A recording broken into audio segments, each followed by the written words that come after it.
అమ్మ, ఇక ద్వాదశ రాశుల వారందరూ కూడా పాటించడానికి వీలుగా ఉన్నటువంటి పరిహారం ఏదైనా తెలియజేస్తారా? ద్వాదశ రాశుల వారికి పరిహారాన్ని కనుక చూసినట్లయితే మేషరాశి నుంచి మీనరాశి వరకు ద్వాదశ రాశుల వారికి ఈ రోజున ప్రార్థించవలసిన దైవాన్ని కనుక చూసినట్లయితే ఈ రోజున ముఖ్యంగా అందరూ కూడా తమ తమ ఇష్టదైవాన్ని ప్రార్థించుకుంటూ ముందుకు వెళ్ళడం అనేది ఎలాగూ చేస్తారు.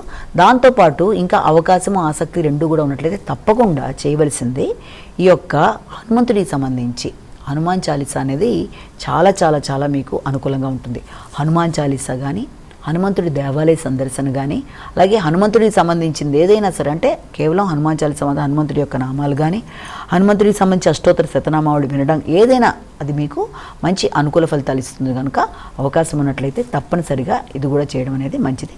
అలాగే ఇప్పటిదాకా మనం చెప్పుకున్న రాశి ఫలితాలన్నీ కూడా గోచార రీత్యా చెప్పుకున్నావు కనుక గోచార రీత్యా ఎదురవుతున్న చిన్న చిన్న సమస్యలు ఏదైనా ఉన్నా వాటికి ఈ చిన్న చిన్న పరిహారాలు పాటించుకుంటూ ముందుకు వెళ్ళడం అనేది, అలాగే వ్యక్తిగత జాతకాన్ని కూడా కలిపి చూసుకుంటూ మనం గోచారాన్ని చూడాలి. కనుక వ్యక్తిగత జాతకంలో నడుస్తున్న దశలు అంతర్దశలు ఎప్పుడైతే మీకు అనుకూలంగా ఉన్నట్లు ఉంటాయో గోచార రీత్యా ఎదురవుతున్న వాటిల్లో చిన్నపాటి సమస్యలని ఈజీగా అధిగమించగలుగుతారు. కనుక వీలైనంత వరకు గోచారాన్ని మీరు వ్యక్తిగత జాతకాన్ని కూడా కలిపి చూసుకుంటూ ముందుకు వెళ్ళడానికి ఒకటి ప్రయత్నం చేయాలి.